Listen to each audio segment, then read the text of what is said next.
Hi guys, and welcome to my channel. This is Build, Grow and Monetize, where I will be sharing my blogging journey with you all.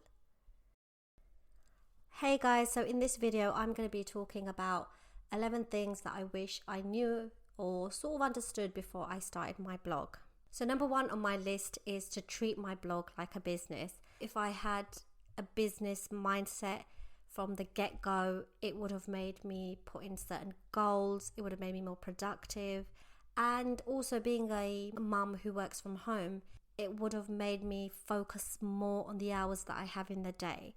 So it would have stopped me from going to put a laundry on or quickly going popping out and doing, a task or getting groceries. Treating it like a business would have made me think in my head, I have between 10 and 2 and everything else can work around that. Simple things like making sure that I wasn't working my pajamas, getting ready for the day properly, and also having a designated area where I worked. This was almost like my mini office space within my home. It really helped me get into the right frame of mind so that I could really treat this like a business. Now, if you've seen my previous videos, you would know that I chose a niche that was difficult to rank. This is something that I would have thought about a bit more carefully. I would have chose a niche that I obviously could write about, a niche that I could also make money in. There's a lot of niches out there that people write about but are really struggling to make any money from. And also with blogging, there's a lot of advice about write what you're passionate about. Yes, I understand you need to have some sort of passion, you need to be able to write about it, but this is not the be all and end all. You can write about topics that you have no passion in, because ultimately if you are going to outsource your work, outsource articles, then really you just have to do your keyword research and you'll have other writers doing that for you. Number 3 is not using Google Console. Now this one is a little bit embarrassing. I knew about Google Analytics because of my previous soap making business, but I didn't know what Google Console was, and I actually never used it for my health blog. However, when I had my mum blog, I did a lot of research and I read that actually this is something that's quite important to have. So Google Console, I think, was known as previously as Google Webmaster Tools, and this shows you how Google crawls and indexes and also discovers your pages. You can fix errors and a lot about the back end with Google, and also it monitors your search performance as well. And this can really help not just to see how well your posts are doing and things, but also for SEO purposes as well. Number 4 would be to post more consistently. Now, as I've previously mentioned before, blogging is really a game of numbers. If you have 50 posts on your website that you could have ads on, or people would click for affiliate links, or if you're going to sell digital products, the more articles you have, the more possibilities there are. And really it's as simple as that. My mum blog, I didn't really post hardly anything in the first, I think, 2 years. I was taking it really slow and really just sitting back and wondering, why is my blog not growing? I've got 100 posts on there. It's very slow. I'm not making enough money. And as soon as I started to increase the amount of posts, I saw a dramatic change.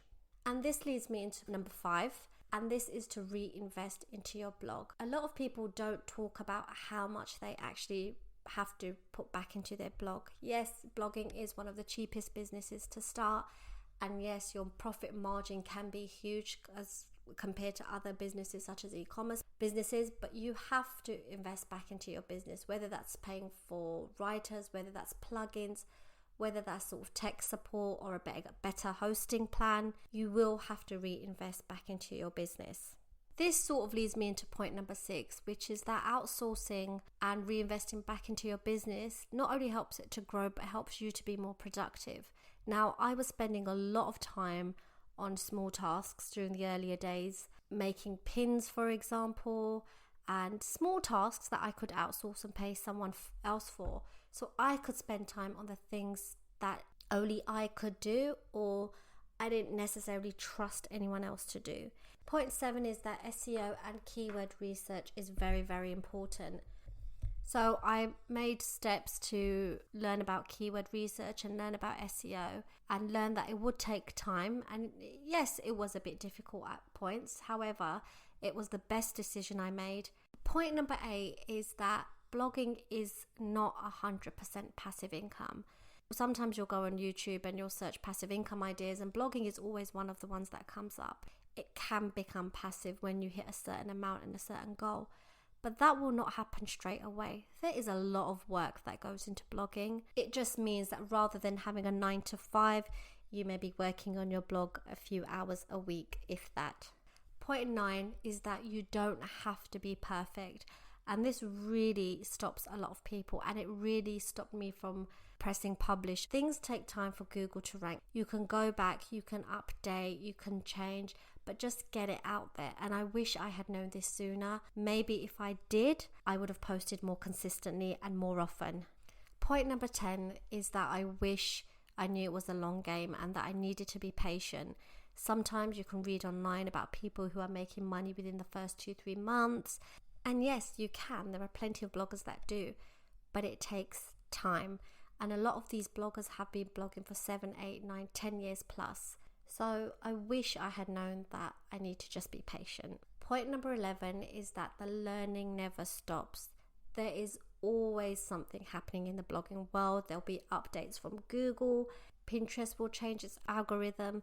There'll always be something going on. So you have to keep on top of it. So these were some of the mistakes or things I wish I had known before I started my blog.